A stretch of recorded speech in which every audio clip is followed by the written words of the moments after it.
Today, we're going to cover two segments of the population, right? You got the owner occupants, people who are buying the property to live in it for themselves. And then at the end of the video, we're going to talk a little bit about investors and how they should analyze this decision to whether they should buy or rent.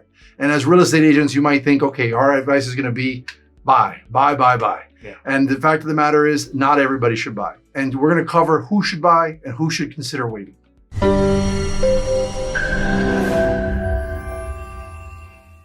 If I had at least 25 cents for every time somebody asked me this question, I'd probably be a millionaire, wouldn't be selling real estate. That's for sure. That's for sure. Big question. And a lot of people have on their mind the 2008 debacle that we had in real estate.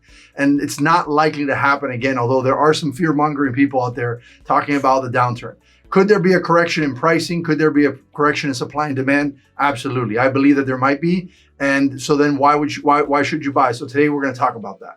The first premise that we need to talk about is a premise that I learned in a book, Rich Dad, Poor Dad by Robert Kiyosaki. And Robert Kiyosaki breaks down that owning a home is not an investment. Owning your home, the one you live in, is an expense. So really what we're looking at is, we're looking at an expense, a monthly expense, and you're either paying that to a landlord or you're paying that to pay down the bank at a mortgage level. That's really what it boils down to. So consider that as a reality. And then let's talk about the pros and cons of renting versus buying. So on the buying side, one of the benefits of buying is that you get stability for you and your family. You don't get forced out by a landlord who might want to get more rent, who might need the house for other reasons, who has to sell the house for a lot of other reasons. Sure. And then you're forced out of your home, forced to move, and may have to find a location different than where you're at. Owning a home allows you to establish roots in the community, do what you want with a home, and create stability for your family. That's one of the big benefits. On the other side of that, renting gives you a lot of flexibility. You don't have the stability, but you have flexibility. The end of that year, term lease comes. See ya. See ya. You also don't have to worry about, as a renter, any of the maintenance, right? You blow an AC, one of your appliances stop working, right? That's all the landlord's responsibility. And those are variable expenses that you know they're going to come, but you don't know when. That's exactly right. Yeah. Yeah, so what we're going to do is I'm going to go back in time to 2006. It was the peak of the real estate market, and people were going crazy, just like they were last year and even the beginning of this year, to buy a home before prices got out of control. And I'm going to take an example of a property that we looked up. The property is in Mahogany Court in Miami Lakes, and in 2006, the property sold for $428,000. That was the peak of the market. In 2006, and that's when things were going crazy. There was the Affordable Housing Act, right? Which was obviously, it was a mirror test on getting a mortgage. Basically, if you fogged that mirror up, you had a mortgage. So everybody was going crazy buying properties. Values skyrocketed to never seen before values. That's right. And then fast forward to 2008, the market takes a dive and real estate just kind of collapses and then leads the whole country into an economic recession. That is not going to happen this time. We might have a recession, which may affect real estate, but we're clearly seeing that real estate is strong right now, and it's not likely to be the cause of any downturn in the market. So let's take this property. If they would have bought that property for $428,000, put 20% down, their mortgage payment would be about $2,700 a month. In that same time, that's when they bought. So they're paying $2,700 a month. At that same time, rents were about the same. What was rent interest rates? And sorry, forgive me to interrupt you, but what were interest rates like around that time? So I'm calculating like a high fives rate, right? Almost as similar about what we're looking at right now. Correct. The rates were about the same that they are now. So I calculated about a high fives. I think it was 5.875, somewhere in that range. They would have paid that. It'd be $2,700 a month. The rents at the time were about the same. Fast forward 10 years. They resold that property. They sold that property for $400,000, a $28,000 loss, right? Clearly. However, they were able to enjoy that home for 10 years in a stable home, and they didn't get upside on the appreciation, which is one of the benefits of home ownership, but they got to live in the home and they would have been paying the same in rent anyway. Sure. So fast forward, the year later, 2017, rents were at $3,500. So right there, if they would have been paying rent, they would have been paying, instead of $2,700, now $3,500. So, but to be devil's advocate, right? They did get depreciation costs, right, throughout the whole process, right, or time that they've occupied that property. They also got to write off interest, right? which depending on what tax bracket you're at, that may be a huge benefit for you. So you're not really in thinking of it as an investment, but you are benefiting from home ownership in some sort of way, although it was a loss at the time of sale. Yeah, because tax savings is one of the benefits of home ownership. You get to write off interest expenses on the home that you own, and that is a benefit for many people, depending on your income status and your tax bracket. Again, we're not CPAs. Right. You want to talk to your CPA about the benefits of that part of it, but just as a note, right? So now instead of paying $2,700 a month, they're as opposed to paying $3,500 a month in rent, they're only paying $27, right? Sure. They might have had to increase a little bit in taxes and insurance, but probably at par or below rent. So that's a win for them. Now, from 2017 to 2022, if they would have kept that home, the current property value of that home is $660,000.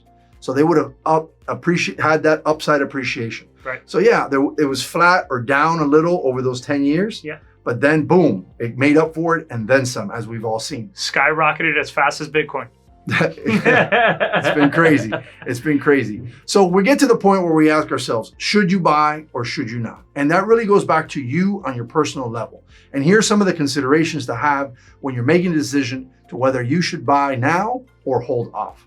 So real estate isn't a short-term game. No. Although we see these short-term boosts in values over the years, everybody gets excited about the boost in the years. But when you average it all out, real estate values go up 3-4% a year over time. Yep. It's a really slow gain. And so, some of the considerations to have is, first of all, if you're going to buy, it needs to be a long-term play. And so what does that mean? Well, are you recently married, have a kid, and plan on staying in that home for 7-10 years? Then it's a right time to buy. If you don't have any credit card debt and those situations, and you know that you have a job secure and your family status is probably going to stay the same for the next 10 years. No one knows the variables that can come in life, right? Divorces happen, Sure. Like life things happen. But we have to have some expectation of what we expect to happen in the next 10 years. Yeah. And if your expectation is that you're going to be stable for the next 10 years, then it might be a good time to buy. Now, if you're finishing school and you think you might take a job in Chicago in the next 3 years, then you might be better off renting. At least to test out the waters and try different areas as well. It's a high recommendation that we make as well, especially if you're new to homeownership and you're not really too familiar with different areas. I would advocate you to go ahead and go and rent and try different areas, because different areas and different towns have different vibes and different people, and some are beneficial than others. That's true. That's absolutely true. Sure. And then, also another calculation that you could make is if you ran into a jam and if life didn't come the way come at you the way you expected, is your mortgage payment, can it be covered by the current rent? So the current rent market in the market's $3,500. Your mortgage payment's $3,200. The answer is yes there. So that's a win. But if you're looking at the rent market and the rent market's $2,700 and your mortgage payment's $3,500, that's a concern, because then if you don't have that long-term trajectory, then what could happen? And then what do you do, right? Then you're forced to sell. And if the market's down, then you run into challenges. So those are some of the considerations as you analyze whether or not now is the right time for you to buy. And we're also, just to note this as well, right? Because there are going to be people out there, oh, this guy don't know what they're talking about, right? Or maybe their investor mindset, they have a different investor mindset. We're talking about your own primary property. That's right. The one that you get to rest your head at and you secure that roof over your head for your family and for yourself. That's right. We're not talking investment properties here. Not yet. Not yet. Right. Well, let's go. That's a good segue, right? Let's go into investment properties. Please. So we are real estate investors as well. And our strategy is very simple. We are not speculative investors. We don't buy in a market like wish we would have. Buy in Wynwood when you could buy a property for $750,000 that's not worth $7 million. Correct. But who would have known? And at that time when you bought that $700,000, it didn't cash flow. Nope. It didn't make any sense on paper. You were there because of location. You had cash, you put it down, and you just wait. Yep. Okay, so that's a type of investment strategy. It's not our investment strategy, and it's not the strategy we recommend to investors. Absolutely. The investment strategy that we employ and we believe in and we advocate for is cash flow. If you can put a down payment and your mortgage, principal, interest, tax, insurance is X, You build in costs for reserves. You build in costs for management. And then you have cash flow left over. That's the type of property we're going to buy. The market value of that property might change over time. Long time, it's going to go up because it always has, and we expect it to continue, especially with inflation. Yeah. So we expect that's the strategy. So if you can cash flow, buy. If you cannot cash flow, I would not be buying. Correct.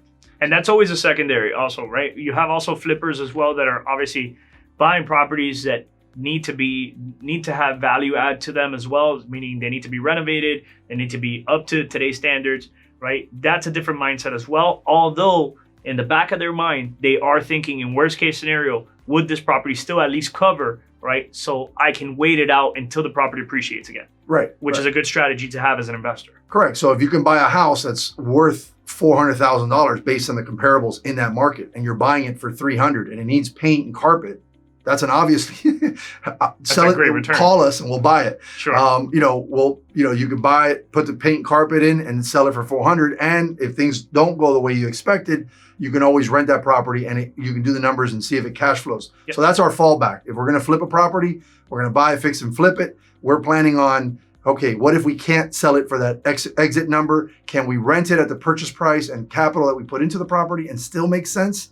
Then we're going to buy it. So check. That's a double check, right? Yeah, absolutely. So that's our tips for the day. If you have questions or you have some comments, you can put them in the comment section. We do respond to the questions and comments in our comment section. We do appreciate it. You could also reach out to us through our direct messaging. Social media, all our Facebook pages. You can reach out to us directly via email. All our contact information is below. And don't forget to subscribe and like this video just so we can continue to stay motivated to continue to give you guys more content.